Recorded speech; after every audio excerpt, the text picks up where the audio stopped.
Semuanya dimulai tanpa peringatan. Seekor wyvern merah raksasa turun dari langit mata mengancamnya tertuju pada penduduk desa yang tak berdaya di bawah.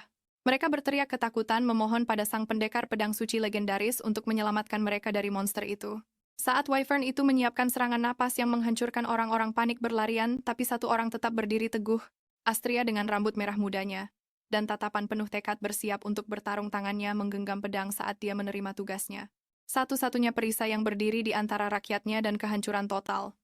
Dengan satu kilatan yang menyilaukan pedang Astria membelah udara, wyvern raksasa itu pun ambruk ke tanah kalah. Saat debu mereda dia dengan tenang memberitahu penduduk desa yang terkejut bahwa ancamannya telah hilang. Tapi bagi Astria kemenangan ini adalah pemicunya. Tiba-tiba dia mengingat semuanya. Ingatan tentang kehidupan masa lalunya, bagaimana dia tewas sebelumnya, dan kebenaran yang meresahkan tentang dunia baru ini, membanjiri pikirannya. Pada saat itu seluruh realitasnya berubah mengungkapkan takdir suram yang telah tertulis untuknya. Penduduk desa bersorak-sorai sangat kagum pada sang pendekar pedang suci, tapi saat mereka merayakannya, pikiran Astria berada di tempat lain. Dia akhirnya sadar bahwa dia hidup di dalam buku favoritnya, Legend Sword sebagai master pedang terkuatnya. Wahyu ini mengubah segalanya. Kemudian di sebuah kedai, para pria menggerutu bahwa pahlawan mereka sekarang berbeda. Astria yang tanpa pamrih yang dulu membantu semua orang secara gratis, sekarang mengabaikan orang-orang, dan bahkan meminta bayaran untuk pekerjaannya. Pengetahuannya tentang masa depan sudah memaksanya untuk bertindak dengan cara-cara baru yang aneh. Astria merenungkan sikap egoisnya yang baru. Dia tahu dia bukan lagi orang yang gampangan seperti dulu. Di masa lalu dia adalah Penelope yang terkenal sang pendekar pedang suci. Seorang pahlawan yang meninggalkan segalanya untuk menolong orang secara gratis. Tapi setelah mengingat kehidupan masa lalunya, dia menolak untuk kembali seperti itu. Kehidupan sebelumnya sangat sulit dan dia tidak punya uang memaksanya hidup seperti pengemis. Dia bertekad untuk tidak mengulangi kehidupan sengsara yang sama. Mulai sekarang semuanya akan berbeda. Saat kembali ke penginapan, pemilik penginapan bertanya pada Astria apakah dia butuh makan malam. Sang pendekar pedang suci hanya mengabaikannya sedang tidak ingin bicara. Di kamarnya di lantai atas, dia merebahkan diri di sofa dikelilingi oleh tas-tas belanjaan, meskipun dengan kekayaan barunya. Dia merasakan kehampaan yang luar biasa. Kehidupan baru ini sudah mulai membosankan. Tiba-tiba sebuah ingatan menyakitkan dari kehidupan masa lalunya melintas di benaknya. Dia melihat seorang gadis muda mencoba menghentikan seorang pria yang kejam. Astria bertanya-tanya mengapa ingatan ini kembali sekarang. Tapi saat dia melakukannya, energi gelap dan jahat mulai bergejolak. Energi gelap itu memicu ingatan mengerikan dari kehidupan masa lalunya. Teriakan putus asa ibunya memohon agar dia bangun. Kekuatan yang dimilikinya ini adalah beban yang berat, tapi Astria dengan cepat menepis pikiran-pikiran yang menyedihkan itu. Dia menolak untuk terus memikirkan hal-hal tak berguna dari kehidupan yang sudah berakhir. Sebaliknya dia memutuskan untuk menikmati kekayaan barunya, mencoba pakaian-pakaian mewah yang dibelinya, mengagumi bayangannya di cermin. Dia sadar dia punya semua waktu dan uang di dunia. Untuk saat ini dia hanya akan bersantai dan bersenang-senang dimulai dengan mendaki santai. Rencana Astria untuk mendaki dengan damai itu sederhana, atau begitulah yang dia pikirkan. Jalan santainya terganggu oleh teriakan dan dia menemukan sekelompok preman sedang menyudutkan seorang anak laki-laki. Salah satu dari mereka mencengkeram anak itu, menyeringai bahwa dia akan dieksekusi. Merasa kesal karena dia tidak pernah bisa pergi begitu saja. Astria mengamati dari kejauhan menyadari bahwa dia memang membawa pedangnya. Tiba-tiba anak itu menggigit tangan penculiknya. Memicu reaksi geram saat preman itu mengangkat tinjunya untuk menghukum si anak. Astria pun keluar dari bayang-bayang siap untuk turun tangan. Tepat saat tinju preman itu melayang ke arah si anak, sebuah tangan melesat keluar dan mencengkeram pergelangan tangannya. Menghentikannya seketika, itu Astria dia dengan tenang menjelaskan bahwa dia sudah belajar untuk tidak berurusan dengan orang-orang aneh, tapi aturan itu jelas tidak berlaku di sini. Para preman yang terkejut menuntut untuk tahu siapa wanita ini sambil mengancam akan menyerang. Merasa kesal, Astria berkata mereka tidak memberinya pilihan lain dan memutuskan untuk menunjukkan sedikit belas kasihan. Dia mengumumkan tidak akan repot-repot menarik pedangnya, hanya untuk menghadapi pecundang seperti mereka.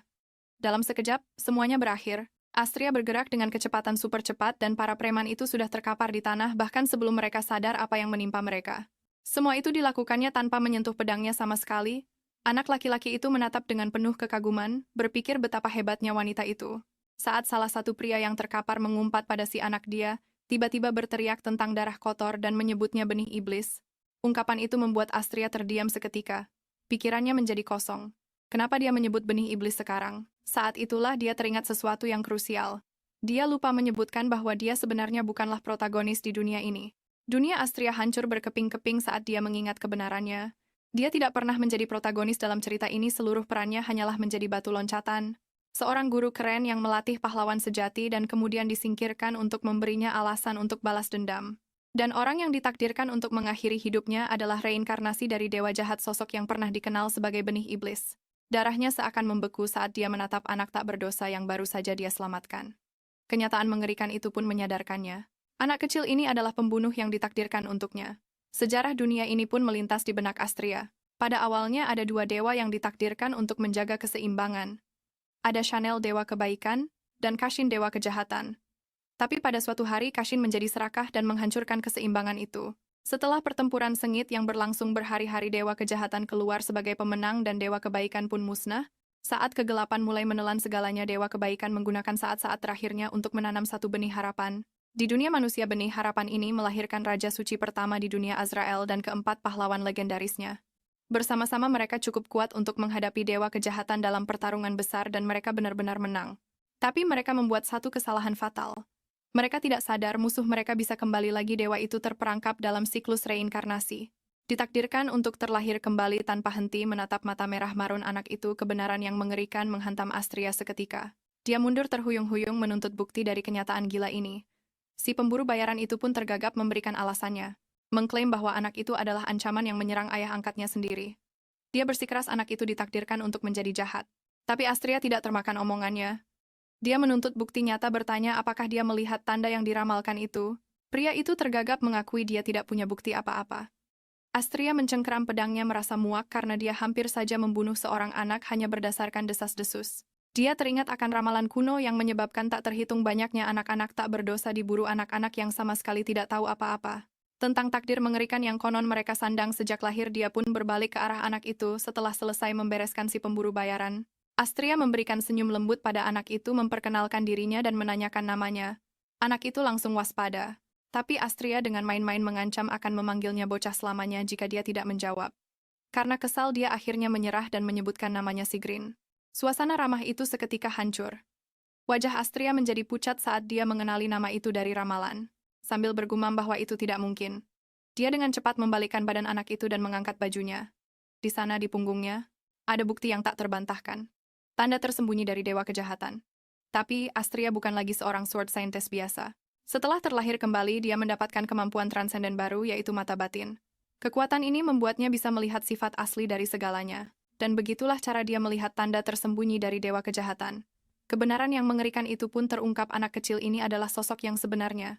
Setelah dunianya terasa hancur, dia menenangkan dirinya dan membawa anak itu ke penginapan terdekat. Pemilik penginapan sepertinya mengenalnya.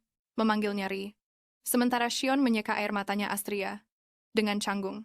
Bertanya apakah mereka bisa makan malam di dalam penginapan cozy. Shion benar-benar melahap roti itu makan seolah-olah dia tidak melihat makanan selama berminggu-minggu. Astria memperhatikannya, menyadari bahwa dia membawanya ke sini murni karena impuls dan sekarang tidak tahu harus berbuat apa. Pikirannya melayang kembali. Pada akhir yang tragis dari cerita asli yang sangat dia ketahui. Di masa depan itu dunia setengah hancur. Saat sang pahlawan dan Shion dewasa saling menghabisi dalam pertempuran terakhir yang dahsyat. Astria mengepalkan tangannya. Setelah melindungi dunia ini sebagai penjaganya selama 100 tahun, dia menolak membiarkan semuanya hancur. Saat Astria memperhatikan Shion makan, pikirannya melayang ke masa lalunya. Dia teringat 100 tahun. Perjuangannya untuk melindungi dunia, sebuah tugas yang suram dan tak berkesudahan yang membuatnya kehilangan orang-orang yang dia sayangi. Kembali ke masa sekarang, dia tahu bahwa kekuatan dewa kejahatan saat ini tersegel di dalam diri anak itu. Dia pun menyadari sebuah kenyataan pahit, hanya ada dua cara untuk menghentikannya bangkit sepenuhnya. Dia bisa mencari cara untuk memurnikan energi gelap yang merusak dirinya atau dia harus menyingkirkannya untuk selamanya. Beban pilihan itu sangatlah berat. Kata-kata putus asa Shion terngiang di benak Astria. Dalam sebuah kilas balik dia menjelaskan bahwa ayah angkatnya kejam padanya. Itulah sebabnya dia melawan. Dia berjanji akan berguna menawarkan diri untuk memasak dan bersih-bersih asalkan Astria mengizinkannya tinggal. Permohonannya memicu kenangan menyakitkan bagi Astria, tentang seorang gadis kecil yang menangis memohon ibunya untuk tidak pergi. Kembali ke masa kini, dia memanggil nama lengkapnya. Saat Shion mendongak dengan sisa roti di wajahnya, Astria mengajukan pertanyaan yang berat. Apakah kau benar-benar akan melakukan apapun yang aku perintahkan? Shion melangkah maju, mata merah marunnya penuh dengan tekad. Saat dia menyetujui persyaratannya, Astria akhirnya sadar alasan penjahat di masa depan itu jatuh ke dalam kegelapan. Adalah karena dia tidak memiliki siapapun. Memutuskan untuk menghancurkan takdir tragis itu, Astria dengan lembut menepuk kepalanya, dan menyatakan mereka akan tetap bersama. Shion yang salah tingkah protes, bahwa dia bukan anak kecil tapi Astria hanya tersenyum. Dia menarik Shion ke dalam pelukan hangat, berjanji akan membesarkannya dengan baik agar dia bisa hidup bahagia selaras dengan orang lain bukan menjadi monster yang dia tahu bisa terjadi padanya. Malamnya Astria tertidur tapi Shion duduk terjaga di sampingnya. Atau lebih tepatnya wadahnya yang tertidur sementara kesadaran gelap di dalam dirinya bergejolak marah karena hanya bisa muncul saat pengaruh dewa kebaikan memudar. Dewa kejahatan menatap tajam sang suci pedang, kekuatannya terasa begitu menyedihkan dan terkekang. Dia melihat wanita itu tak lebih dari seorang pengganggu di jalannya, saat rasa frustrasinya memuncak sebuah pertanyaan sederhana yang mengerikan terbentuk di benaknya. Haruskah dia menghabisinya di sini sekarang juga? Kesadaran dewa kejahatan menemukan sang suci pedang yang sedang tertidur, dan merasa sangat jengkel. Membungkuk di atasnya sebuah dorongan gelap menguasainya, dia harus menghabisinya sekarang juga. Tapi saat dia mempertimbangkan pikiran itu, Astria tiba-tiba terduduk tegak. Entitas itu pun panik. Bergegas bertingkah seperti Shion yang polos dan bertanya apakah wanita itu sudah bangun. Dia bertanya-tanya apakah Astria merasakan kehadirannya. Tapi ketakutannya sia-sia. Sungguh tak bisa dipercaya Astria ternyata masih tertidur lelap, hanya saja dalam posisi duduk. Entitas kuat itu benar-benar dibuat bingung dengan kebiasaannya duduk sambil tidur. Entitas gelap di dalam diri Shion bernapas lega. Dirinya tidak ketahuan sambil berpikir wanita itu tak akan pernah tidur begitu nyenyak jika tahu yang sebenarnya.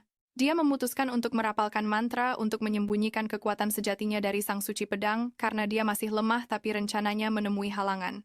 Saat Astria tiba-tiba meraih lengannya masih dalam keadaan tertidur lelap. Dia memohon pada seseorang untuk tidak pergi, mengakui bahwa dia takut sambil menggumamkan kata ibu. Semuanya menjadi jelas bagi iblis kuno itu. Sang suci pedang yang agung ternyata sedang disiksa oleh iblis mimpi biasa. Dewa kejahatan itu punya ide cemerlang. Dia tahu bahwa seperti eter yang memberi kehidupan, kebalikannya yang gelap, eter hitam adalah akar dari segala kejahatan, dan sumber kekuatan pribadinya. Saat dia melihat mimpi buruk yang menyiksa Astria ternyata benar-benar membocorkan energi suram itu dari tubuhnya. Entitas itu menyeringai dengan niat jahat murni. Sang suci yang tertidur ini bukanlah ancaman, dia adalah persembahan makanan sempurna untuk membantunya mendapatkan kembali kekuatannya, serunya. Dia akan memanfaatkan sepenuhnya hadiah tak terduga ini. Kesadaran dewa kejahatan bergerak dengan tujuan yang mengerikan saat Astria tertidur. Tangan kecilnya melingkari leher wanita itu. Dia membuat janji kejam dalam hati begitu dia mendapatkan kembali kekuatan penuhnya. Dia sendiri yang akan menghabisinya. Tapi momen kelamnya terpotong saat cahaya pagi yang terang menyinari lewat jendela. Entitas itu berdecak kesal, tahu bahwa waktu para munafik akan segera tiba secepat kemunculannya. Kehadiran jahat itu pun memudar meninggalkan Shion yang polos tertidur nyenyak di samping wanita itu, yang baru saja diancamnya. Shion tersentak bangun, pikirannya kalut, kenapa pula dia tidur di samping wanita ini. Dia bergegas untuk pergi tapi mendapati Astria memegang kakinya dengan erat. Dia menyuruhnya melepaskan tapi wanita itu tak bergeming. Saat Shion yang kebingungan menawarkan untuk tidur di lantai saja, Astria dengan santai bertanya apakah dia mengharapkan seorang wanita berusia lebih dari 100 tahun untuk tidur di lantai demi dirinya. Dia menarik Shion kembali ke ranjang yang nyaman. Dia dengan lembut memberitahunya bahwa untuk tumbuh dengan baik, dia perlu tidur nyenyak dan makan dengan baik. Inilah katanya cara dia akan memperlakukannya. Shion tertegun oleh kebaikan Astria yang tak terduga. Diam-diam mengakui bahwa belum pernah ada yang memperlakukannya seperti ini. Mencoba untuk bersikap tegar, dia bersembunyi di bawah selimut dan bersikeras umurnya sudah 12 tahun, bukan anak kecil lagi. Berita ini mengejutkan Astria. Dia dengan cepat menghitung tahun sejak ramalan itu, dan menyadari bahwa dia benar. Astria tidak bisa menahan diri untuk berkomentar betapa kecilnya Shion untuk usianya yang jelas membuatnya kesal. Tanpa peduli, Astria mulai menyebutkan semua hal yang perlu dipelajari Shion seperti sopan santun dan rasa hormat, sebelum menyuruhnya untuk tidur saja untuk saat ini. Sambil mendidih karena marah di bawah selimut, Shion bersumpah dia akan tumbuh lebih tinggi dan lebih kuat dari wanita itu. Suatu hari nanti dia dengan berani menyatakan akan menjadi pria yang begitu luar biasa, sehingga Astria lebih baik jangan pernah berpikir untuk jatuh cinta padanya. Astria yang sama sekali tidak terpengaruh, justru menyemangati semangat juangnya. Keesokan paginya Shion terbangun dengan kaget, dihantam oleh rasa malu yang luar biasa. Dia tidak percaya bisa tertidur begitu nyenyak. Saat Astria bangun dengan segar, Shion yang salah tingkah bahkan tidak bisa menatap matanya. Dia memberinya tatapan tajam sebelum dengan tenang mengucapkan selamat pagi. Astria pun mulai menetapkan aturan. Dia memberitahu Shion bahwa dia harus menyapanya dengan sopan sebagai Sik di pagi hari. Merasa kesal, Shion membentak balik, menuntut untuk tahu alasannya, dan menyuruhnya untuk tidak menggunakan nama panggilan yang aneh. Tanpa terpengaruh, Astria bertanya harus memanggilnya apa. Setelah jeda singkat, dia dengan malu-malu menyebutkan namanya. Astria setuju, lalu sikapnya berubah total. Aura gelap yang kuat berkobar di sekelilingnya saat dia turun dari tempat tidur. Menatap rendah pada anak laki-laki yang terkejut itu, dia memerintahkannya untuk berbicara padanya dengan hormat. Menjelaskan bahwa sopan santun itu penting untuk menjadi orang baik. Mata Astria bersinar memberinya peringatan terakhir untuk tidak berbicara kurang ajar padanya lagi. Meskipun Shion terguncang oleh auranya yang mengintimidasi dia dengan menantang bergumam bahwa dia tidak melihat alasan untuk bersikap sopan. Tanpa sepatah kata pun dia mengambil jubah dan berjalan keluar kamar. Shion bergegas mengejarnya berteriak bahwa dia juga ikut. Tapi pintu itu terbanting menutup terkunci secara sihir dari luar. Terperangkap sendirian yang bisa dia dengar hanyalah suaranya yang dingin menyebutkan kekurangannya tidak punya sopan santun di meja makan, tidak punya etika, dan tidak menghormati orang yang lebih tua. Peringatan terakhir Astria yang mengerikan menggema dari balik pintu. Dia mengatakan padanya bahwa masih banyak hal yang perlu diajarkan, dan jika dia berani berbicara kurang ajar lagi padanya akan ada konsekuensinya. Sikap menantang Shion langsung hancur menjadi kepanikan murni. Dia menggedor-gedorkan tinjunya ke pintu yang tak bergerak, suaranya pecah. Saat dia meminta maaf dan memohon agar tidak ditinggalkan, air mata mengalir di wajahnya saat dia dengan putus asa meneriakkan namanya. Tapi teriakannya hanya disambut oleh keheningan. Segel sihir yang bersinar itu tetap kokoh meninggalkannya benar-benar sendirian. Setelah meninggalkan Shion yang sedang mengamuk, Astria bertemu dengan Raja Suci Sefer. Pria agung berambut emas itu menyesap tehnya, dengan tenang mengomentari kedatangannya yang lebih awal. Masih mengenakan jubah, Astria terlihat lelah dan sedang tidak ingin berbasa-basi. Sefer mengomentari reaksinya yang dingin, menjelaskan bahwa dia memilih lokasi netral ini untuk menunjukkan perhatian. Tapi pikiran Astria sedang kacau. Dia benar-benar baru saja meninggalkan seorang anak terkunci di dalam kamar. Merasa kesal, dia menyuruhnya untuk langsung ke intinya. Memperingatkan bahwa dia sibuk dan akan pergi jika Sefer membuang-buang waktunya. Sefer pun langsung ke pokok permasalahan. Mengungkapkan bahwa sebuah pesan ilahi telah dikirim langsung kepada Astria. Ekspresinya menjadi serius ketika Sefer menambahkan bahwa pesan itu menyangkut dewa jahat. Pria ini adalah Raja Suci. Saat ini perwakilan terpilih dari Dewa Kebaikan, tapi jangan biarkan penampilannya yang suci menipumu. Di balik penampilannya yang tenang itu tersembunyi pikiran yang licik dan manipulatif yang selalu dihiasi senyum miring. Sefer memberi isyarat agar dia duduk, menegaskan bahwa Astria pasti ingin mendengar apa yang akan dikatakannya. Astria akhirnya duduk, ekspresinya masih sedingin batu. Dia berkata pada dirinya sendiri bahwa dia bekerja sama dengan pria itu hanya karena tujuan mereka kebetulan sejalan. Dia langsung ke intinya. Menanyakan apa isi pesan ilahi itu. Sefer menghela napas menyerah untuk berbasa-basi, dan langsung mengungkapkan ramalan tersebut. Dalam 4 tahun sebuah bintang baru akan muncul di timur bintang, seorang pahlawan yang terpilih, untuk menerima kekuatan suci dan mengalahkan kejahatan besar. Sebuah penglihatan menunjukkan seorang pejuang bersayap yang agung. Ramalan itu menyatakan bahwa Astria sang santa pedang akan menjadi guru dari pahlawan ini. Sefer terus mengungkapkan akhir ramalan yang suram. Setelah melatih sang pahlawan, Astria ditakdirkan untuk menemui ajalnya di tangan kejahatan besar. Adegan tragis dari buku itu melintas di benaknya. Inilah takdir yang mati-matian ia coba hindari. Tapi Astria sudah tahu ini akan terjadi. Bersikap tenang dia mencibir kalau dia pikir itu adalah sesuatu yang serius dan bangkit untuk pergi. Sebelum dia bisa pergi, Sefer menghentikannya. Dia membuat penawaran yang menggiurkan. Jika dia menerima takdirnya, dia akan memberinya berkah suci kebaikan. Sefer membuat tawarannya lebih menarik, mengklaim bahwa takdir yang sudah ditentukan pun bisa diubah. Dia berjanji jika Astria menerima berkah itu, Dewa Kebaikan Chanel akan melindunginya secara pribadi. Astria tahu dia mengatakan yang sebenarnya, tapi ada satu masalah besar. Dewa Kebaikan bahkan tidak bisa menemukan reinkarnasi Dewa Kejahatan karena aturan kosmik yang disebut hukum kausalitas absolut. Ini berarti Chanel punya batasan dan berkahnya hanya bersifat sementara. Berkah itu hanya berfungsi saat dia menjalankan misinya. Begitu tugasnya selesai, perlindungan itu akan lenyap sepenuhnya. Astria tahu berkah itu adalah jebakan. Berkah itu akan hilang begitu misinya berakhir, membuatnya tak berdaya. Dia sadar Sefer tidak tahu tentang kelemahan fatal dalam tawarannya, karena dia tidak tahu kalau dia adalah karakter dalam sebuah buku. Selain itu, menerima kekuatan suci itu bisa secara tidak sengaja mengungkap identitas asli Sean. Dengan pikiran yang sudah bulat, dia menolak tawarannya mentah-mentah, mengklaim bahwa dia bisa menyelesaikan misinya sendiri. Saat dia berbalik untuk pergi, Sefer tiba-tiba meraih tangannya. Dia menyadari bahwa untuk beberapa alasan, hari ini dia bersikap sangat emosional, tidak seperti biasanya wajahnya penuh dengan kekhawatiran. Akhirnya terbebas dari Sefer, Astria berlari pulang. Kesal karena Sefer membuang banyak waktunya.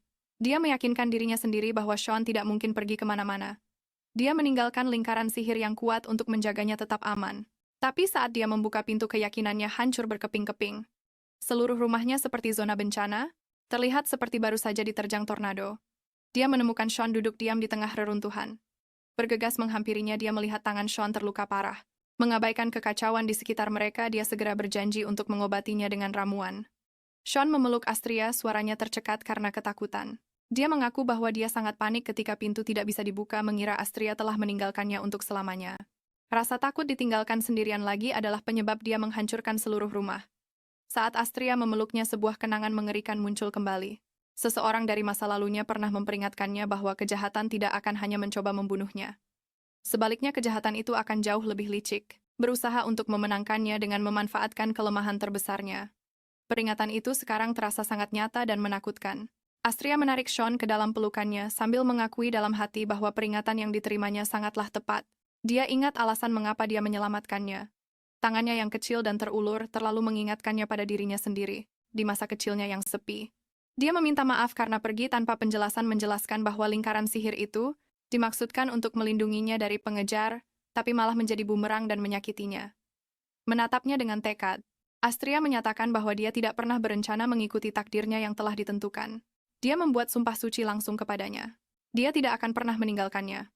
Astria memeluk Sean erat, menegaskan kembali satu-satunya misi sejatinya. Dia harus menjaganya agar tidak pernah ternoda oleh kejahatan. Sambil terisak, Sean berjanji akan mendengarkan apapun kata Astria, mulai sekarang memohon agar tidak ditinggalkan. Astria dengan lembut meyakinkannya, bertanya kenapa dia akan melakukan hal itu.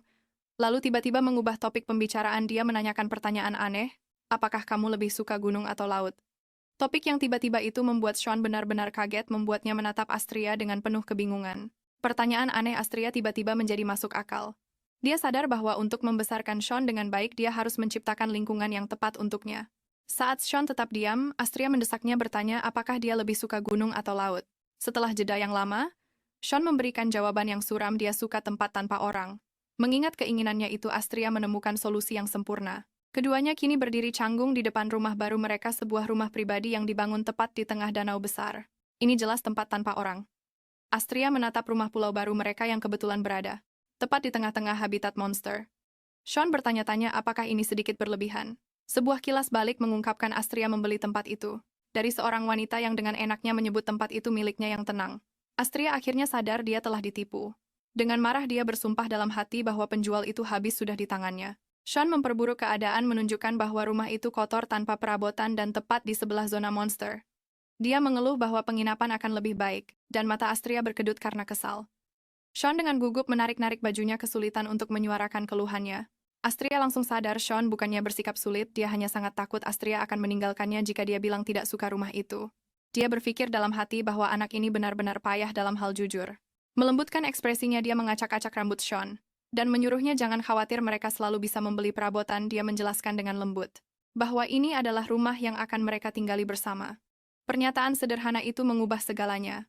Sean menatap bangunan itu, matanya tiba-tiba berbinar saat melihatnya bukan sebagai tempat kumuh tetapi sebagai rumah. Astria merasa perubahan hati Sean yang tiba-tiba itu sangat lucu dan tidak bisa menahan diri untuk mengacak-acak rambutnya lagi. Tapi Sean tidak terima, dia meraih tangan Astria, wajahnya memerah, dan bersikeras bahwa dia bukan anak kecil lagi. Untuk membuktikannya, dia berlari ke depan dan mulai memerintah Astria, berteriak bahwa mereka harus segera mulai bersih-bersih. Astria benar-benar bingung dengan tingkahnya, bertanya-tanya sejak kapan anak umur 12 tahun berhenti menjadi anak-anak. Dengan desahan kecil dia mengalah dan mengikutinya, siap untuk memulai hidup baru mereka bersama. Setelah bekerja keras, Astria yang kelelahan akhirnya menyatakan bahwa membersihkan 5 ruangan itu sangat berat, tapi dia sudah selesai, siap untuk tahap berikutnya. Dia memberitahu Sean sudah waktunya untuk berbelanja, tetapi bukannya berjalan keluar pintu, dia malah membuka sebuah portal ungu yang berputar. Tepat di dalam ruangan, Sean benar-benar terpana, berseru bahwa ruang itu sendiri baru saja melengkung. Astria menyeringai, dengan santai menjelaskan itu adalah kantong sup ruangnya.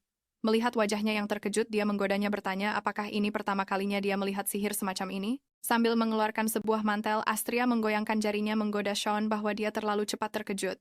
Sebelum Sean sempat bertanya apa maksudnya, cahaya biru cemerlang meledak di lantai membentuk gerbang warp yang berputar dalam sekejap mata. Mereka menghilang dari rumah berdebu itu dan muncul kembali di tengah jalan yang ramai dan mewah. Sean melihat sekeliling benar-benar bingung, bertanya di mana mereka berada. Astria dengan santai menjelaskan ini adalah distrik perbelanjaan lamanya. Kerumunan orang menatap dengan kaget, berbisik bahwa seorang penyihir kuat baru saja muncul entah dari mana. Saat Astria menyebutkan semua yang perlu mereka beli, Sean benar-benar kewalahan oleh jalanan yang ramai. Bahkan sebelum mereka bisa melangkah, sekelompok anak-anak mengerumuni mereka, benar-benar terpesona oleh wanita cantik yang muncul dari lingkaran sihir. Mereka dengan antusias bertanya apakah dia seorang penyihir dan apakah dia tahu mantra-mantra lain. Terhibur oleh rasa penasaran mereka, Astria tersenyum hangat dan menepuk kepala seorang anak memastikan kalau dia tahu banyak sihir. Tindakan sederhana ini langsung memicu sesuatu dalam diri Shion, wajahnya menjadi gelap karena cemburu buta yang murni. Dengan rasa cemburu yang memuncak, Shion mengepalkan tangannya dan memanggil Astria. Begitu wanita itu berbalik, dia langsung menarik tangannya dan membawanya pergi dari anak-anak yang mengaguminya.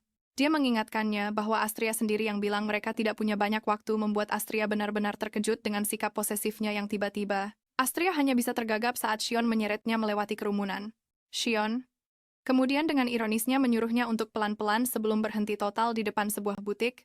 Sambil menunjuk gaun di jendela, dia menyatakan kalau gaun itu terlihat bagus. Shion langsung menyesali keputusannya saat Astria masuk ke mode fashion seutuhnya. Dia menyuruh Shion mencoba pakaian satu persatu, sambil terus memuji kalau Shion terlihat luar biasa memakai apapun. Kesabarannya akhirnya habis saat Astria mengeluarkan satu set piyama berenda, setelah sesi belanja pakaian dan furnitur yang serba cepat, yang langsung disimpan Astria di sub ruang sihirnya, mereka pun beralih ke peralatan dapur. Shion mencoba untuk praktis menunjukkan bahwa piring kayu murah mudah pecah, tapi Astria tidak peduli dan bilang mereka tinggal beli lagi saja. Karena sudah tidak sabar untuk membeli bahan makanan saat mereka meninggalkan toko, jalan mereka dihadang oleh sekelompok pria mencurigakan. Pemimpinnya menyeringai memanggil Astria manis dan mengajaknya memainkan sebuah permainan maut. Astria merasa jijik dengan sampah di hadapannya, tapi sebelum dia bisa bertindak, Shion bergerak untuk melindunginya. Wajahnya dipenuhi amarah murni. Melihat bagaimana mereka berani berbicara seperti itu pada Astria, energi gelap yang menakutkan tiba-tiba meledak dari tubuh Shion membuat Astria terkejut. Matanya bersinar merah menyeramkan saat dia berjanji mereka akan membayar atas kelancangan mereka. Aura merah yang mengancam meledak dari Shion, matanya bersinar dengan kedengkian murni saat dia bersumpah akan membuat para preman itu lenyap. Para pria itu membeku ketakutan saat sulur-sulur energi bayangan menyambar keluar. Astria menyaksikan dengan sangat ngeri. Ketakutan terburuknya menjadi kenyataan saat dia mengenali kekuatan gelap yang bangkit di dalam diri Shion. Merasa sudah terlambat untuk menghentikan ini, dia memanggil sihir sucinya yang cemerlang. Cahaya biru yang menenangkan menyala di sekelilingnya saat dia bergerak untuk menengahi. Memanggil namanya dan mengatakan dia tidak boleh memiliki pikiran seburuk itu. Sihir biru Astria yang menenangkan menyelimuti Shion. Langsung menekan aura gelapnya. Ditarik kembali dari ambang kemarahannya, Shion menunduk dan dengan pelan setuju bahwa dia mengerti. Cahaya merah menyeramkan di matanya memudar dan Astria menghela napas lega bersyukur bisa menghentikannya tepat waktu. Tapi kelegaannya tidak berlangsung lama saat pemimpin preman itu tiba-tiba mulai berteriak padanya menyalahkannya atas segalanya. Dia dengan marah bertanya mengapa Astria terlihat begitu lega, tapi sebelum dia selesai bicara sebuah kekuatan bayangan meletus dari tubuhnya sendiri. Dan kata-katanya berubah menjadi jeritan terakhir yang penuh ketakutan. Kembali ke rumah baru mereka, Astria memutuskan untuk mencoba memasak makan malam untuk Shion, tapi ternyata sang saintes legendaris benar-benar payah di dapur. Sebuah ramuan ungu gelap yang menggelegak mengepul di dalam panci, dan dia meringis karena tahu mereka harus makan di luar. Dia teringat kehidupan masa lalunya di mana bawahannya sendiri akan memohon padanya untuk menjauh dari dapur. Tepat saat dia berpikir untuk menyerah dan membeli makanan, Shion masuk memanggil namanya dari belakang. Shion melangkah ke dapur menyuruh Astria menyingkir, agar dia bisa memeriksa bencana kulinernya. Benar-benar malu dia mengaku kalah dan bertanya apakah sebaiknya mereka makan di luar saja, tapi Shion tidak terpengaruh. Dia dengan tenang menyarankan bahwa dengan beberapa bawang dan rempah-rempah dia bisa menyelamatkan makanan itu. Mengambil alih, dia menyuruh Astria yang gembira untuk pergi menata meja. Sementara dia yang menangani masakan, bocah itu segera mulai memotong sayuran dengan keterampilan yang mengejutkan. Dengan mudah mengubah bencana dapurnya menjadi makan malam yang layak. Saat dia memperhatikannya dengan senyum hangat ketika Shion mencicipi supnya, Astria memperhatikan, benar-benar terpesona. Bocah itu tidak berbohong, dia sangat berbakat di dapur sama seperti saat dia bersih-bersih. Dia memutuskan lebih baik tidak membahas apa yang terjadi dengan para preman itu. Shion sama sekali tidak tahu tentang kekuatan mengerikan yang tertidur di dalam dirinya, dan dia tahu menyebutkannya bisa menjadi bencana total. Dia hampir kehilangan kendali hanya karena beberapa preman jalanan. Membuktikan bahwa kondisi mentalnya masih rapuh. Senyum penuh tekad menghiasi bibirnya, mencegah kebangkitan gelap itu adalah seluruh misinya. Dia memujinya, menyebutnya luar biasa. Saat Shion memberikan sentuhan akhir pada makanan, dia dengan santai menanyakan pertanyaan acak pada Astria tentang tinggi badannya. Dia menjawab sedikit bingung, dan Shion berkomentar bahwa perbedaan tinggi mereka tidak sebesar yang dia kira. Astria dengan bijak memilih diam. Dia tahu ada perbedaan yang sangat jauh, tapi tidak ingin melukai harga dirinya. Saat dia menyantap suapan pertama supnya, dia benar-benar terkejut. Rasanya luar biasa, dengan gembira dia memujinya. Mengatakan bahwa calon istrinya kelak akan menjadi wanita yang sangat beruntung. Pujian tak terduga itu membuat Shion tersipu malu. Saat mereka makan, Shion bertanya apakah Astria juga bahagia. Dia tersenyum hangat memberitahunya bahwa tentu saja dia bahagia, makanan lezat selalu membuatnya dalam suasana hati yang baik. Sesaat kemudian dia menyadari sesuatu yang membuatnya terdiam. Cara Shion memegang peralatan makannya adalah cerminan sempurna dari caranya sendiri. Dia baru sadar bahwa Shion diam-diam memperhatikannya belajar tata krama makan yang benar sendirian. Terkesan dia tidak bisa tidak mengagumi kemampuannya belajar dengan cepat.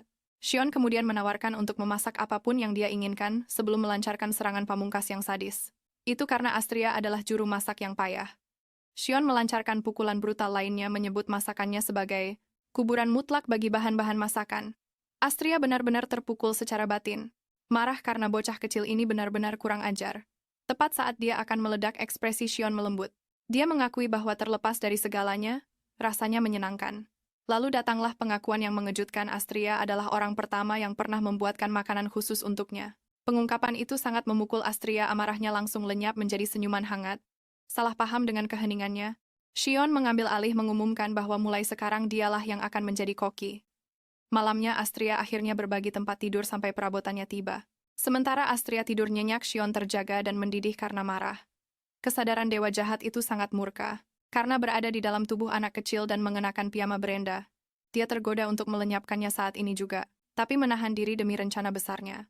Saat dia mengamatinya, dia merasakan energi gelap dalam jumlah besar dan aneh yang datang darinya. Dia bingung, kekuatan semacam itu seharusnya sudah melahapnya dari dalam sejak lama. Jauh di dalam pikiran Shion, kesadaran dewa jahat merencanakan langkah selanjutnya melawan Astria. Dia mempertimbangkan untuk menyiksanya dengan keputusasaan atau kesepian, tapi kemudian menemukan ide yang jauh lebih gila, yaitu kesenangan. Dalam sebuah penglihatan gelap, dia memulai serangan mentalnya, tapi permainan jahatnya terhenti saat dia merasakan ada orang lain di dunia nyata. Dengan kilatan merah berbahaya, dia menerjang ke depan, mencengkeram Astria yang sedang tidur dari belakang. Sontak terbangun, dia langsung menyadari betapa gawatnya situasi ini. Sambil berpikir sial, serangan mental dewa jahat itu gagal total. Saat masih tertidur, insting Astria mengambil alih, dan cahaya suci yang cemerlang meledak dari tangannya melenyapkan makhluk mimpi buruk yang dikirim untuknya. Dewa jahat itu benar-benar terkejut. Dia tidak mengerti bagaimana Astria bisa merasakan makhluk spiritual, padahal seharusnya dia tidak bisa. Saat terbangun, Astria dengan mengantuk bertanya pada Shion, kenapa dia belum tidur. Terkejut dengan serangan baliknya yang tiba-tiba, dia hanya bisa membuang muka dan berbohong, mengaku baru saja mimpi buruk. Sambil menguap, Astria sepenuhnya mengikuti kebohongan Shion. Dia bilang itu masuk akal karena dia juga mengalami mimpi buruk dan menyalahkan semacam makhluk mimpi buruk. Sebelum anak laki-laki itu bisa bereaksi, Astria menariknya ke tempat tidur bersamanya, memeluknya dengan erat untuk melindunginya. Dia dengan percaya diri menyatakan akan menjaganya tetap aman, tahu persis cara menangani situasi seperti ini. Sambil menepuk punggungnya dengan nyaman, menyuruhnya tidur. Shion benar-benar terdiam, terkejut oleh kasih sayangnya yang tak terduga dan luar biasa. Saat Shion memperhatikannya tidur, Astria tampak sangat rapuh, merintih dan memanggil ibunya. Jauh di dalam kesadaran Shion, dewa jahat itu mencibir muak dengan kelemahannya yang menyedihkan, tapi kemudian dia teringat senyum kuat Astria dan sumpahnya untuk melindunginya. Entitas gelap itu menyeringai melihat kesombongannya. Sebuah energi bayangan menyentuh wajahnya saat dia diam-diam menantangnya untuk melindunginya dari dewa yang dia layani. Lagi pula, jika dia tidak bisa membuktikan kegunaannya, dia tidak ada nilainya baginya. Kesadaran dewa jahat bergerak di dalam diri Shion saat Astria tidur. Dia membayanginya, energi gelap berputar di sekelilingnya saat dia diam-diam berjanji akan mengakhirinya suatu hari nanti. Tapi 1 minggu kemudian, suasananya benar-benar berbeda. Astria sangat gembira menikmati makanan yang dimasak. Shion menyatakan bahwa dia sedang menjalani hidup yang indah. Dia bercanda tentang Shion yang ingin menjadi koki kekaisaran, terkagum-kagum karena seorang anak kecil bisa memasak dengan sangat baik. Namun Shion tidak terhibur. Dia dengan dingin mengoreksinya, menyatakan bahwa dia bukan anak kecil, benar-benar merusak suasana hatinya yang ceria. Shion mengabaikan pertanyaannya, secara samar menyatakan bahwa dia kebetulan belajar memasak. Astria langsung merasakan ini adalah topik sensitif, mungkin terkait dengan orang tua angkatnya yang dulu, dan trauma yang akan membangkitkan sisi jahatnya. Meskipun dia sangat ingin tahu jawabannya, dia dengan bijak memutuskan untuk tidak ikut campur. Sebaliknya, dia bertanya apa yang ingin dia lakukan dengan hidupnya. Setelah berpikir sejenak, Shion membuat permintaan yang mengejutkan. Dia menatap lurus ke matanya dan bertanya pada santa pedang legendaris itu apakah dia mau mengajarinya ilmu pedang. Astria membeku, benar-benar terkejut dengan permintaan Shion. Dalam novel aslinya, dewa jahat itu begitu kuat sehingga dia tidak pernah membutuhkan pedang. Dia bisa membuat musuh-musuhnya jatuh hanya dengan sebuah pikiran, tapi kemudian sebuah ingatan mengerikan muncul. Dia hanya menggunakan pedang 1 kali setelah mengakhiri hidupnya. Dia telah meniru dengan sempurna gaya pedang uniknya dari satu pertemuan itu. Dia kemudian menggunakan tekniknya sendiri untuk benar-benar menghancurkan semangat sang pahlawan mengejeknya dengan bertanya apakah dia bukan ahli pedang yang lebih baik. Shion sekarang ingin mempelajari jurus yang sama persis dengan yang digunakan dirinya di masa depan untuk menodai warisan Astria. Astria benar-benar membeku, pikirannya berkecamuk dengan cepat. Shion mencoba menarik perhatiannya, tapi Astria sudah tersesat dalam spiral kemungkinan yang mengerikan. Dia tahu bahwa mengajari dewa jahat masa depan gaya berpedangnya bisa membawa hasil yang sangat mengerikan. Karena bingung dan tidak bisa memberinya jawaban, Astria hanya bisa terdiam. Shion yang murung pun pergi keluar untuk merajuk di taman. Saat Astria memperhatikannya, sebuah kristal komunikasi sihir di mejanya tiba-tiba mulai bersinar. Ada sebuah panggilan masuk. Dia mengaktifkannya hanya untuk langsung dikejutkan oleh suara yang sangat keras. Sebuah suara meledak dari kristal komunikasi begitu keras hingga Astria memegangi telinganya kesakitan. Dia balas berteriak pada si penelepon, seorang pria bernama Hes, sang raja petarung legendaris. Hes hanya tertawa cengengesan meminta maaf karena terlalu bersemangat atas minuman keras berkualitas tinggi yang baru saja dia dapatkan. Dia mengajaknya minum dan untuk sesaat mata Astria berbinar penuh godaan. Dia sangat ingin bergabung dengannya, tetapi kegembiraannya memudar saat dia teringat akan tanggung jawab barunya. Dengan berat hati dia memberitahu bahwa dia tidak bisa pergi karena sudah berhenti minum. Hes membantah melalui kristal. Dengan main-main menantang Astria untuk bersumpah kalau dia benar-benar serius.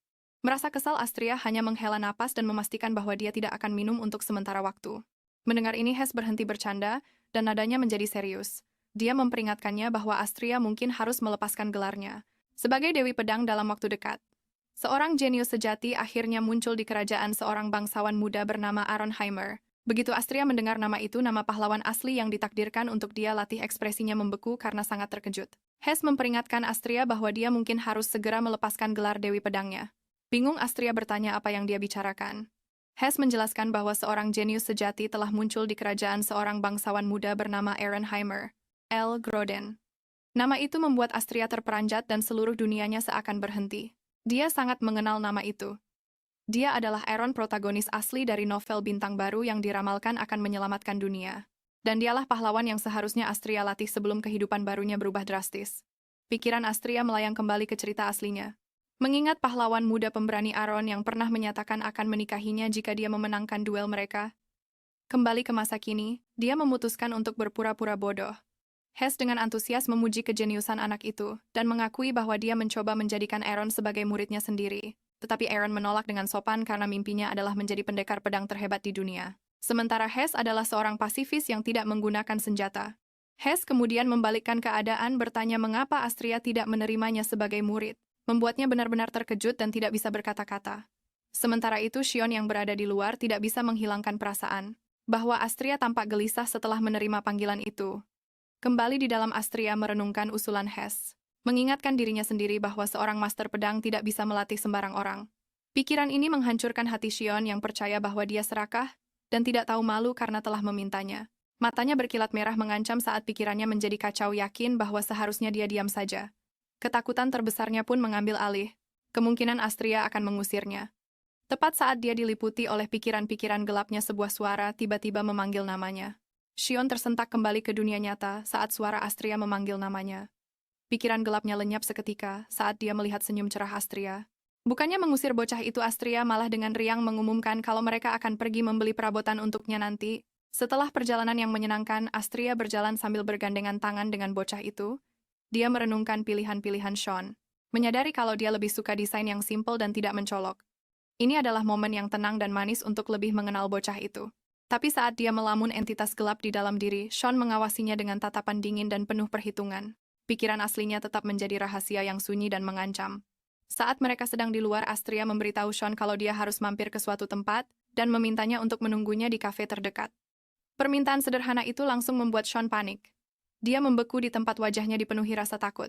Astria langsung mengerti kalau bocah itu takut dia tidak akan kembali sama seperti saat dia ditinggalkan sebelumnya. Untuk menenangkan kecemasannya yang mendalam, Astria berlutut dan meletakkan sebuah gelang berharga di tangan bocah itu. Dia menjelaskan kalau itu adalah milik ibunya, sebuah janji nyata bahwa dia akan selalu kembali untuknya.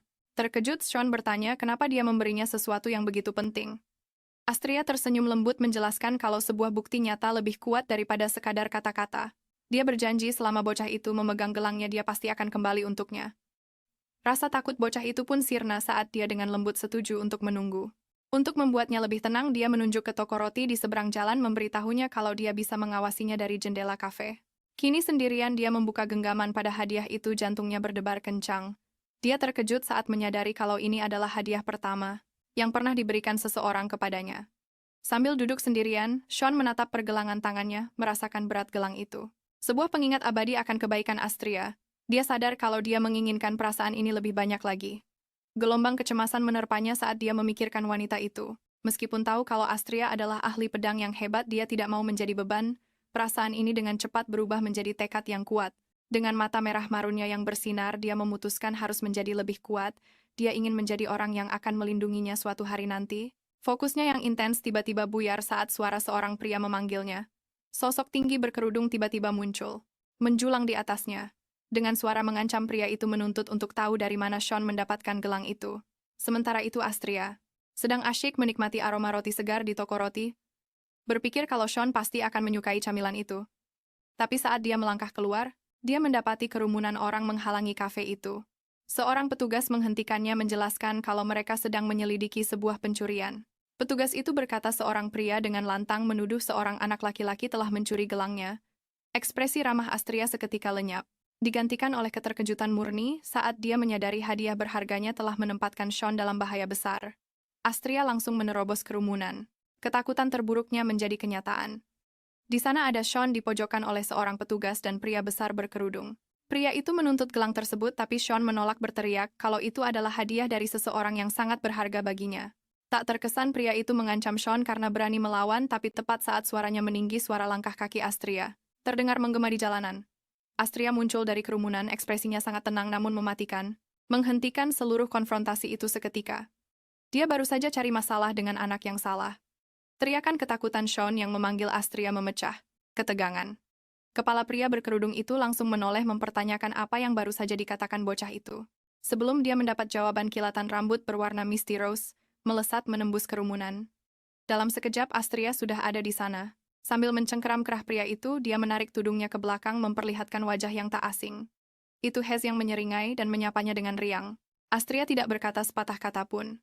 Responsnya adalah sebuah pukulan telak tepat di rahangnya, membuat Sean dan petugas itu melongo kaget. Setelah konfrontasi di depan umum itu, mereka pindah ke sebuah gang terpencil untuk menyelesaikan masalah. Petugas itu yang terlihat sangat kebingungan memecah keheningan yang canggung dengan mengatakan dia tidak sadar kalau Astria dan pria itu saling kenal.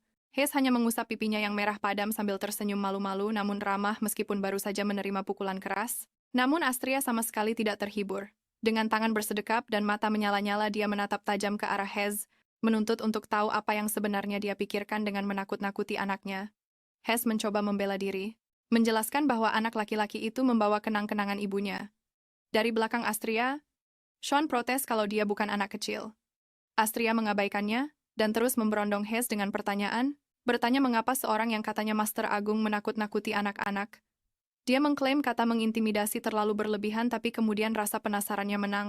Dia bertanya siapa anak laki-laki itu. Pertanyaan sederhana itu membuat suasana hati Astria dan Sean langsung menjadi suram. Setelah jeda yang menegangkan, Astria menatap Hez dengan tekad dan dengan tegas menyatakan bahwa Sean adalah muridnya. Dalam hati Astria bergelut dengan keputusannya untuk berbohong. Hez adalah sahabat terdekatnya, satu-satunya orang yang seharusnya bisa dia ceritakan segalanya. Mereka telah melalui suka dan duka bersama, berbagi segalanya tanpa rahasia, tapi memberitahunya kebenaran. Bahwa Sean adalah wadah bagi dewa jahat adalah hal yang tak terpikirkan. Dia tidak bisa memprediksi bagaimana reaksinya. Alasan lain apapun akan terdengar gila. Seperti dia baru saja menculik anak sembarangan. Tiba-tiba Hez menunduk setinggi Sean, ekspresinya serius. Dia bergumam pasti ini sebabnya Astria berhenti minum-minum. Sean yang sangat terkejut sampai-sampai telinga kucingnya muncul karena kaget. Hez mendekat ke Astria, ekspresinya sangat serius, berbisik karena benar-benar khawatir. Dia memberinya satu nasihat penting, jangan pernah memasak untuk anak itu. Wajah Astria langsung menjadi gelap. Tanpa sepatah kata pun dia mencengkeram temannya itu dan dengan mudah membantingnya melewati bahunya, membuatnya jatuh terhempas ke lantai gang. Sambil berdiri di atasnya, dia menyuruhnya berhenti bicara omong kosong. Dia masih belum meminta maaf pada muridnya. Kalah telak, Hez bangkit mengakui kalau dia salah bicara, dan secara resmi meminta maaf kepada Sean yang terpana. Wajah Sean masih merah padam karena kejadian itu tidak terkesan dengan permintaan maaf yang setengah hati itu. Astria berbalik untuk pergi bersamanya, tapi Hez menghentikannya dengan satu pertanyaan penuh makna, apakah dia akan bertemu Arnim? Nama itu membuatnya membeku. Astria berbalik matanya sedingin es dan memberitahunya bahwa percakapan mereka sudah selesai. Adegan tiba-tiba beralih. Sebuah suara misterius dari bola yang bersinar bertanya tentang keputusannya untuk mengambil seorang murid. Dalam ingatan ini, Astria terlihat sangat bimbang dan menyatakan dengan sangat yakin bahwa dia tidak akan menerimanya. Astria tahu bahwa menurut cerita aslinya, dia ditakdirkan untuk bertemu Aaron beberapa tahun lagi, tapi bertemu dengannya sekarang adalah ide yang buruk. Jika Sean bertemu dengan sang pahlawan itu, hanya akan memperumit segalanya. Mengabaikan usaha Hayes untuk memuji bakat Aaron, dia membuat pilihannya. Astria dengan lembut meletakkan tangannya di kepala Sean, meyakinkan dirinya sendiri bahwa hanya Sean yang dia butuhkan saat ini. Dengan keputusan yang sudah bulat, dia menteleportasi mereka berdua. Dalam sekejap cahaya meninggalkan Hayes yang putus asa, meneriakkan namanya di gang yang kosong. Mereka muncul kembali dengan selamat, dan dia menghela napas lega karena pertemuan yang heboh itu akhirnya berakhir. Setelah mereka kembali, Astria meminta maaf pada Sean atas pertemuan yang menegangkan itu. Dia bersikeras kalau dia baik-baik saja, dan bertanya siapa pria itu. Lalu Astria menjawab kalau pria itu hanyalah teman lamanya. Sean kemudian bertanya mengapa Astria tidak menyerahkan saja gelangnya.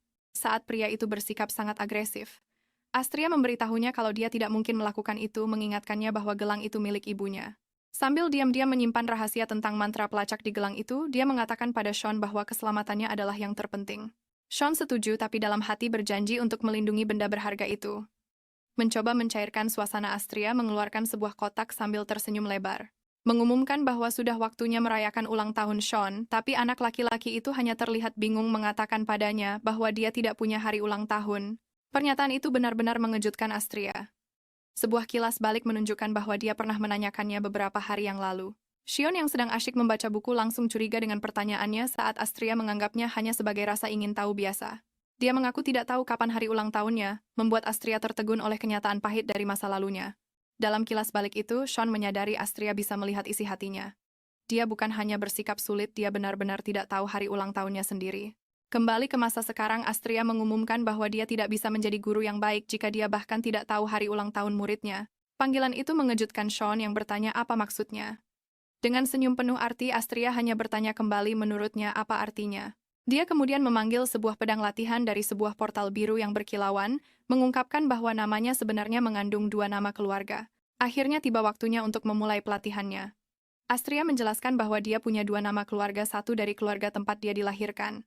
Yang satunya lagi adalah sebuah kehormatan khusus, sebuah nama yang dianugerahkan oleh Kaisar sendiri, setelah dia secara resmi diakui sebagai sang legendaris pendekar pedang suci. Nama keluarga yang kuat itu adalah Roshilda. Sambil menatap pedang latihan di tangannya, dia memberitahu Sean yang terkejut bahwa untuk mewarisi nama ini, berarti menjadi satu-satunya murid langsungnya. Mata birunya yang bersinar menatap tajam mata Sean saat dia secara resmi menganugerahkan nama keluarganya padanya. Mengubah takdirnya selamanya. Bahkan sekarang Astria mengakui pada dirinya sendiri bahwa dia tidak yakin apakah ini adalah hal yang benar untuk dilakukan. Sebuah penglihatan mengerikan melintas di benaknya, sebuah masa depan yang suram, di mana Sean yang dia latih akhirnya menghancurkan dunia. Dia melihatnya berdiri di lanskap yang sunyi, mata merah marunnya bersinar dengan kekuatan yang menakutkan. Astria tahu dia mungkin akan menyesali momen ini. Tapi meskipun ada risikonya, dia menguatkan tekadnya. Mengesampingkan rasa takutnya, dia memberinya sebuah pedang legendaris bernama Barasata. Sebilah pedang istimewa yang secara otomatis menyesuaikan ukurannya agar pas dengan tuan barunya. Sean menggenggam pedang legendaris itu, mata merah marunnya terbelalak tak percaya. Dia tidak percaya Astria akan mempercayainya dengan senjata sehebat itu.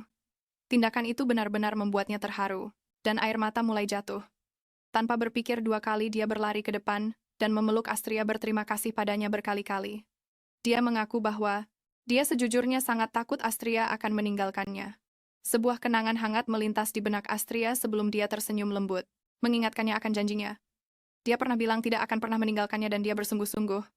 Astria memeluk Sean erat, mengatakan padanya ini adalah perayaan, bukan waktunya untuk menangis. Untuk menandai kehidupan dan nama barunya, dia menyatakan hari ini sebagai hari ulang tahun resminya.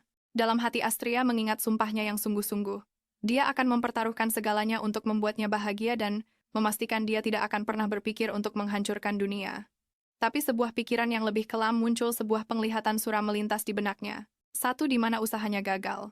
Di masa depan itu dia melihat dirinya sendiri tewas di tangan anak laki-laki yang dia besarkan, membenarkan ketakutan terbesarnya. Malamnya Astria selesai menata kamar baru Sean. Dia berkomentar bahwa dengan adanya perabotan kamar itu, akhirnya terasa seperti rumah yang layak. Sean setuju dengan pelan. Astria menyuruhnya untuk beristirahat. memperingatkannya bahwa latihan ilmu pedangnya akan dimulai besok, dan itu tidak akan mudah. Sean dengan gugup berjanji akan mempersiapkan diri. Tapi saat Astria berbalik untuk pergi, dia melihat Sean gelisah dengan selimutnya tampak khawatir. Astria menebak dengan benar bahwa dia takut tidur sendirian untuk pertama kalinya. Karena panik, Sean langsung menyangkalnya. Wajahnya memerah. Sean bersembunyi di bawah selimut. Dengan cepat memberitahu Astria bahwa dia akan tidur dan menyuruhnya untuk beristirahat juga. Senyum lembut menghiasi wajah Astria. Dia senang melihat Sean mulai terbuka dan menjadi lebih jujur. Yang dia inginkan hanyalah agar Sean tumbuh menjadi orang baik. Dia mulai mengelus kepalanya tapi kemudian berhenti. Mengingat bahwa Sean tidak suka rambutnya disentuh. Sebagai gantinya, Astria mencondongkan tubuh dan memberinya ciuman lembut di dahi. Sambil mengucapkan selamat malam. Tapi tepat saat dia berbalik untuk pergi, sebuah tangan kecil tiba-tiba menggapai dan menggenggam pergelangan tangannya. Genggaman Sean di pergelangan tangannya ternyata sangat kuat. Sambil tersipu dia dengan malu-malu mengucapkan selamat malam juga padanya. Sebelum Astria bisa mencerna kata-katanya, Sean mencondongkan tubuh dan memberinya ciuman singkat di pipi. Tindakan tiba-tiba itu membuat sang pendekar pedang suci yang kuat itu benar-benar tertegun, tangannya secara naluriah menyentuh bekas ciuman itu. Sesaat kemudian keterkejutannya berganti dengan senyuman lembut dan bahagia. Malu dengan keberaniannya sendiri, Sean segera bersembunyi kembali di bawah selimut. Astria pergi dengan diam-diam, kehangatan dari momen kecil itu terus membekas di hatinya. Saat fajar menyingsing, Astria tidur dengan nyenyak. Tapi sesosok kecil berdiri diam di samping tempat tidurnya. Itu adalah Sean, tapi ekspresi polosnya telah hilang digantikan oleh mata merah marun yang bersinar. Sebuah suara gelap dan dingin yang bukan miliknya bertanya apakah Astria benar-benar akan menjadikannya murid. Tiba-tiba Astria mengerang dalam tidurnya. Terjebak dalam mimpi buruk saat energi jahat mengelilinginya. Kesadaran dewa jahat menyelimutinya. Mengejek kelemahannya karena membuka hati dengan begitu mudah. Dia menganggap ironi itu lucu. Dia akan mempelajari ilmu pedangnya, hanya untuk menggunakannya untuk melawannya nanti. Kesadaran dewa jahat melanjutkan monolog jahatnya, menyebut Astria yang sedang tidur itu bodoh. Dia mengatakan bahwa pemandangan terhebat adalah keputusasaan Astria setelah kehilangan segalanya. Energi gelap ini menjerumuskannya ke dalam mimpi buruk yang mengerikan, penuh dengan gambaran iblis bersayap dan kekacauan total. Saat mimpi itu semakin menjadi-jadi, pintu kamarnya berderit terbuka. Tiba-tiba mata Astria terbelalak. Dia sontak terduduk di tempat tidur terengah-engah sementara bayangan mengerikan masih melekat di benaknya. Mimpi buruk itu terasa sangat nyata, tapi ternyata Astria sudah bangun selama ini. Sambil berbaring di tempat tidur, dia mengakui bahwa sulit untuk berpura-pura tidur. Dia mendengar setiap kata-kata kelam dari kesadaran dewa jahat yang berbicara melalui Sean. Dewa itu mengejeknya, menyebutnya alat yang sempurna untuk mendapatkan kembali kekuatannya, dan bersumpah akan mengakhiri hidupnya suatu hari nanti. Dia menganggap gagasan tentang keputusasaan Astria sangat lucu, tapi sang pendekar pedang suci tidak takut. Sebuah seringai percaya diri muncul di wajahnya saat dia dalam hati berkata kepada entitas itu, bahwa fantasi kecilnya itu tidak akan pernah terjadi. 3 tahun berlalu dalam sekejap di sebuah ruangan yang terang. Sean yang sudah jauh lebih besar membuka tirai berteriak agar Astria bangun. Dengan mengantuk, Astria memohon untuk tidur lebih lama lagi. Tapi Sean tidak mau tahu.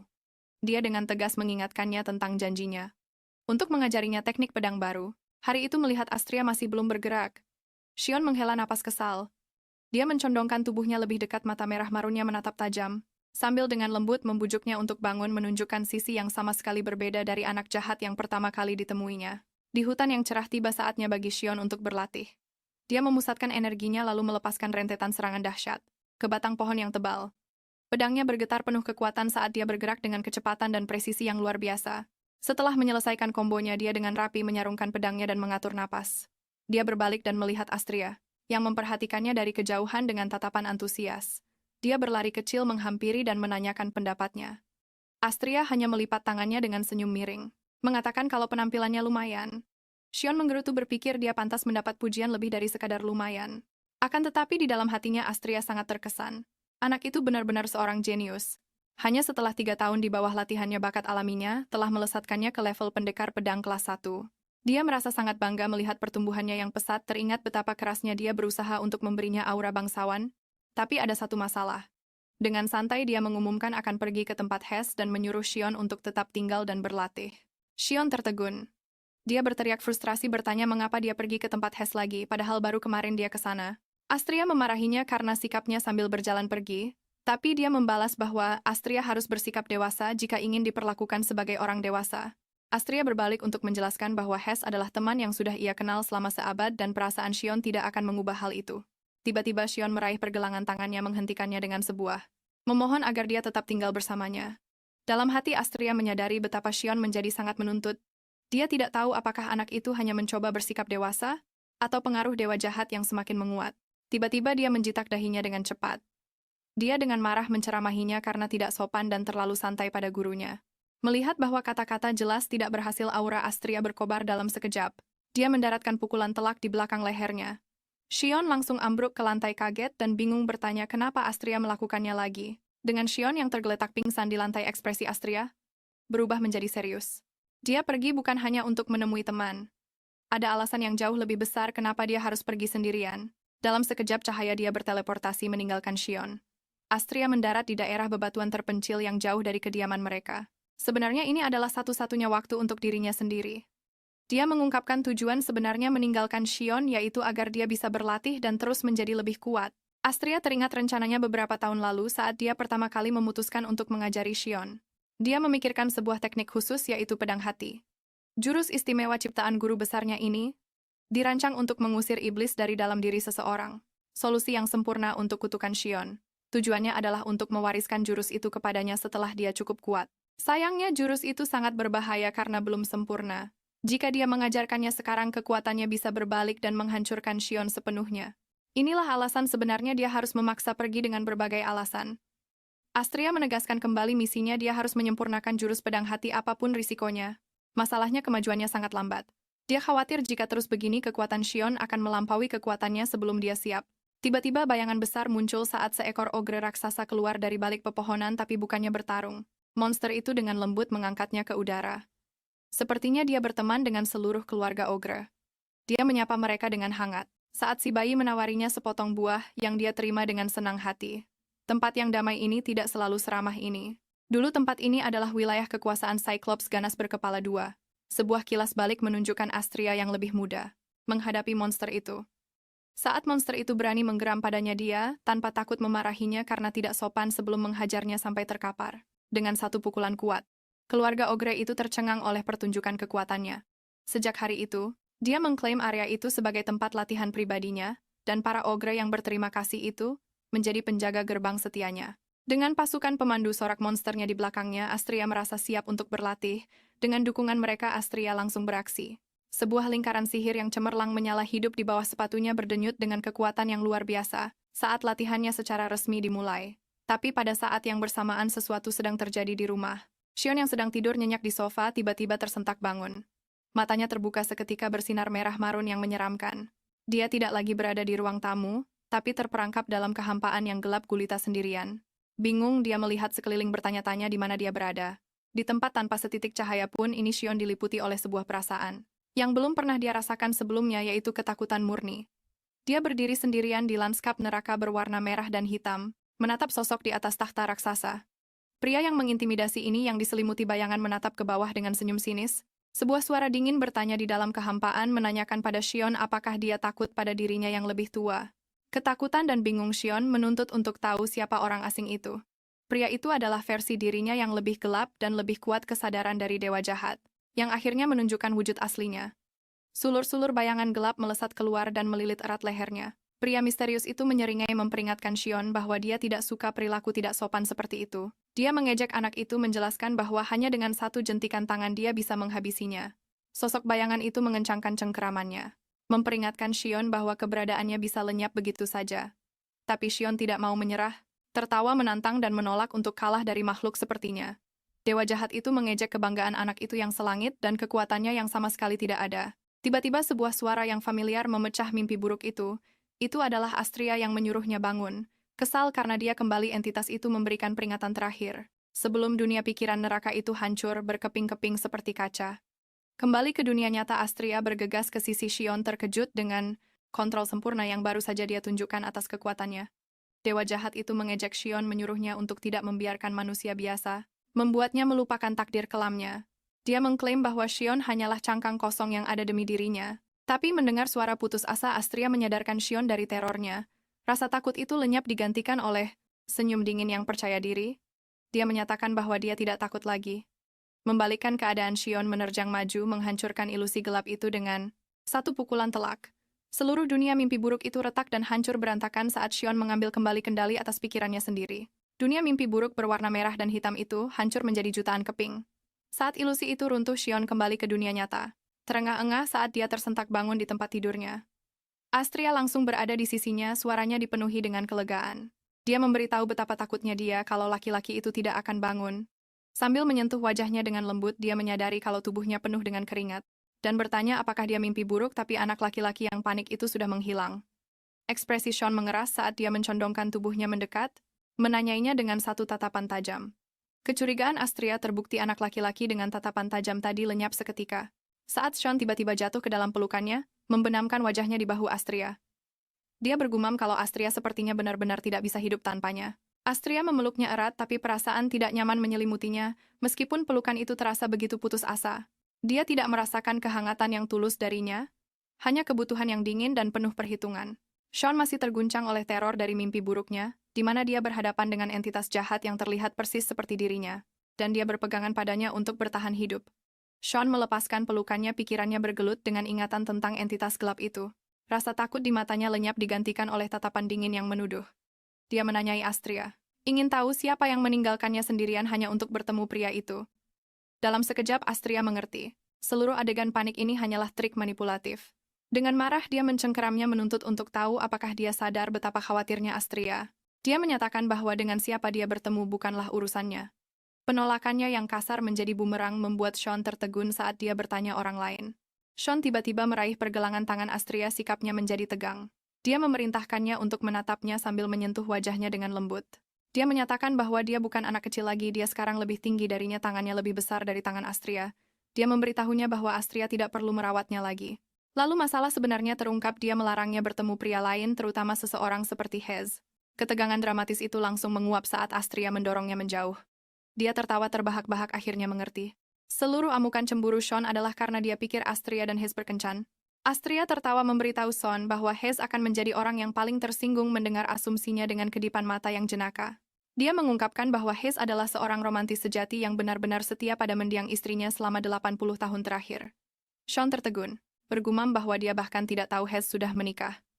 Merasa kesal, Astria mencubit pipinya, memanggilnya anak nakal karena cemburu tanpa alasan. Tapi amarahnya langsung mereda, dia dengan lembut mengelus rambutnya, menyadari bahwa dia hanya kesepian. Menatap matanya, dia berjanji tidak akan pernah meninggalkannya. Astria meyakinkan Sean, menyuruhnya untuk tidak khawatir. Dia berjanji tidak sedang dekat dengan siapapun dan tidak punya rencana sampai Sean dewasa. Bahkan jika dia melakukannya, dia menegaskan bahwa Sean akan selalu lebih penting. Merasa sangat lega, Sean menariknya ke dalam pelukan. Erat bertanya apakah dia serius. Dia bersumpah untuk menjadi lebih kuat dan mulai menghasilkan uang secepatnya. Hanya memintanya untuk menunggu. Dalam hati Astria menganggap janji-janjinya yang aneh dan intens itu sebagai efek pubertas dan mencoba untuk tidak memikirkannya. Dia menepuk dadanya dan menyarankan mereka makan kue baru yang dibelinya, berpikir kesalahpahaman itu sudah selesai. Keesokan harinya, seorang pelayan muda dengan senyum ramah memberitahu Astria dan Hez bahwa dia akan memberi mereka privasi untuk berbicara. Dengan gerakan teatrikal, dia menunjukkan hidangan pesta yang benar-benar gila terhampar di atas meja. Astria dan Hez benar-benar terkejut. Rahang mereka praktis jatuh ke lantai. Mereka menatap tumpukan makanan itu, bertanya-tanya apa yang sebenarnya sedang terjadi. Keanehan situasi itu membuat mereka benar-benar tidak bisa berkata-kata, sama sekali tidak mengerti. Penasaran siapa dalang di balik makanan mewah yang tiba-tiba muncul ini? Hez langsung melahap makanannya. Sambil kebingungan dia memanggil Astria. Masih nggak percaya kalau Sean, bocah yang sangat membencinya itu, yang memasak semua ini? Hez sih senang-senang saja, tapi Astria justru curiga dan ingin tahu apa yang sebenarnya sedang direncanakan. Pikirannya melayang ke malam sebelumnya saat dia dengan hati-hati memberitahu Sean kalau Hez akan datang berkunjung. Astria kaget banget karena Sean cuma setuju begitu saja, katanya karena Hez adalah teman dan bukan musuh, jadi tidak ada alasan untuk membencinya. Astria benar-benar terpana oleh pilihan katanya yang aneh itu, sementara mata Hez tertuju pada hidangan yang luar biasa. Dengan gugup dia bertanya pada Astria, apa Sean mencoba meracuninya tanpa ragu. Astria menyuruhnya makan saja, mengingatkan kalau dia itu kebal terhadap sebagian besar racun. Hez dengan ragu mencicipinya dan langsung kaget, bukan main karena rasanya enak sekali. Astria juga curiga dengan perubahan sikap Sean yang tiba-tiba, tapi memutuskan untuk mengikuti alurnya saja. Malam harinya saat Hez bersiap pulang, dia bertanya pada bocah itu dari mana dia belajar memasak. Sean dengan tenang menjelaskan kalau dia belajar sendiri dengan meniru masakan mewah yang dibawakan oleh nonanya. Hez memperhatikan keduanya, melihat betapa dekatnya mereka sekarang, dan bertanya-tanya apakah Sean akhirnya mau menerimanya. Sean dengan rendah hati menjelaskan kalau semua ini berkat nonanya, Jika Astria tidak membawakannya makanan enak, dia tidak akan pernah belajar memasak. Astria sampai kehabisan kata-kata dan salah tingkah mendengar pujian tulusnya. Tapi Hes tahu akal-akalan Shion sambil menyeringai. Dia mengacak-acak rambut Shion dan menyebutnya anak yang mengagumkan, karena menutupi kekurangan nonanya.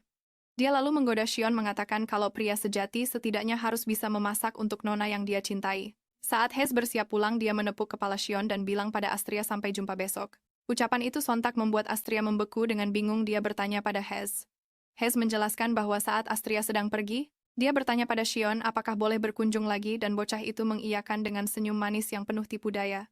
Shion membenarkannya bahkan menambahkan kalau Hes harus datang setiap hari. Dengan begitu nonanya tidak perlu repot-repot keluar rumah.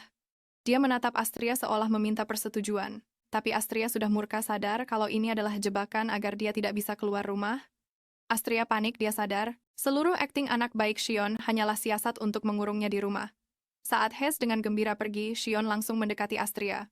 Dia meletakkan tangan di bahu Astria, mencondongkan tubuhnya sampai wajah mereka hanya berjarak beberapa senti dan bertanya apakah dia sudah jadi anak baik hari ini. Dia berjanji akan memasak untuk Astria dan Hes lagi besok, memantapkan rencananya. Astria benar-benar panik, tapi dia melihat bahaya yang mengintai jika dia terjebak di rumah. Pelatihannya tidak akan selesai dan Shion akan mengendalikan hidupnya. Dia bersumpah tidak akan membiarkan itu terjadi, tidak akan membiarkan Shion menang. Serangan balik Astria adalah perjalanan kejutan ke festival kota yang besar. Shion benar-benar bingung, bertanya kenapa mereka tiba-tiba ada di tengah keramaian yang berisik. Dengan senyum hangat, Astria menjelaskan ini adalah hadiah untuk Shion dan kesempatan bagi mereka untuk membuat kenangan indah bersama. Ide tentang kenangan membuat Shion terdiam dan berpikir. Mereka lalu melihat seorang pria memenangkan boneka untuk pacarnya di sebuah stan permainan. Astria menganggap pemandangan itu manis, tapi Shion jelas terlihat tidak terkesan. Dia bertanya apa hebatnya semua itu. Astria mengabaikan sikap dingin Shion, menyuruhnya untuk membiarkan pasangan itu menikmati momen imut mereka. Tapi tiba-tiba Shion berbalik dan pergi begitu saja tanpa sepatah kata pun sebelum Astria sempat bereaksi. Tiba-tiba lonceng keras berbunyi dari sebuah stan permainan. Pemiliknya berteriak kalau mereka punya pemenang untuk pertama kalinya dalam 1 tahun. Saat itu juga Aaron datang berlari sambil memanggil namanya. Dia dengan bangga menyodorkan sebuah boneka kucing ke pelukan Astria, menjelaskan kalau dia memenangkannya untuk Astria. Astria benar-benar tak bisa berkata-kata, menyadari kalau Shion salah paham dengan komentarnya, dan mengira Astria menginginkan sebuah mainan. Sebelum Astria sempat bereaksi, Shion langsung mengambil boneka kucing itu dan memberikannya pada Astria, mencoba untuk memperbaiki suasana. Astria memeluk boneka itu sambil berseru kalau bonekanya sangat lembut, dan berterima kasih padanya dengan senyum lebar. Melihat sebuah kesempatan, Shion berkata, kalau Astria sangat menyukainya, dia harus tidur dengan boneka itu setiap malam. Dengan wajah memerah, Astria setuju, merasa lega bisa mengalihkan pembicaraan, tapi tiba-tiba dia teringat tujuannya. Ini bukan rencananya. Melihat sesuatu di kejauhan, dia langsung menarik Shion yang terkejut dan membawanya pergi sambil berteriak mereka harus mencobanya. Astria menarik Shion ke sebuah area terbuka siap untuk mengajarinya cara berdansa. Dia dengan tenang memberinya instruksi, mengatakan kalau mereka harus saling memberi salam sebelum mulai. Terlihat sangat gugup, Shion mengikuti arahannya, meletakkan satu tangan di tangan Astria, dan tangan satunya lagi dengan canggung di pinggangnya. Dia hanya bisa tergagap pelan dan tepat saat Shion mulai terbiasa Astria menghentikan pelajarannya. Dia melihat Hes sedang berdansa dengan seorang wanita muda di dekatnya dan mendapatkan ide cemerlang. Dengan senyum lebar, dia berteriak untuk bertukar pasangan sambil memberi Hes kedipan mata dan acungan jempol. Dia menyuruh Hes untuk melakukan yang terbaik dengan pasangan barunya. Tapi begitu Astria berbalik, suasananya benar-benar berubah. Ekspresi gugup Shion seketika menghilang, digantikan oleh tatapan dingin yang tajam. Matanya bersinar merah menakutkan, mengawasi setiap gerakan Astria dengan intensitas yang kelam. Astria memperhatikan pasangan dansa yang baru itu. Tapi suasana hatinya yang baik dengan cepat menguap. Dia benar-benar bingung, bertanya-tanya kenapa Hes tiba-tiba tidak bisa berdansa sama sekali. Menatap pria yang terkejut itu, dia dengan manis menjelaskan bahwa seperti yang bisa pria itu lihat, dia sudah punya pasangan. Membuat kedua pria itu benar-benar terdiam karena perubahan sikapnya yang mendadak.